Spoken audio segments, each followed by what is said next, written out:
آیت کے حوالے سے سوال پوچھا گیا ہے کہ آسمان اور زمین کے کھول دینے سے کیا مراد ہے؟ اللہ رب العزت نے ابتدا میں آسمان اور زمین کو جب پیدا کیا تو زمین پر چونکہ کوئی مخلوقات نہ تھیں تو اس لیے آسمان سے پانی بھی نہیں برستا تھا اور زمین سے نباتات بھی نہیں اگتی تھیں۔ جب اللہ رب العزت نے یہاں پر انسان اور دیگر مخلوقات کو پیدا کر دیا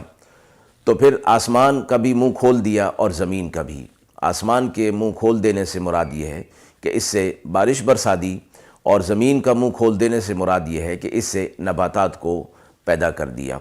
اور اللہ رب العزت کی یہ شان ہے کہ بارش کے ذریعے سے جتنی بھی چیزیں پیدا ہوتی ہیں وہ عام دنیا کے پانی کی نسبت وہ زیادہ سرسبز اور شاداب ہوا کرتی ہیں،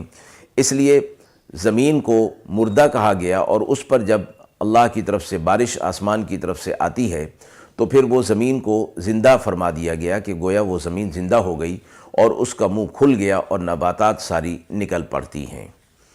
وآخر دعوانا ان الحمد للہ رب العالمین۔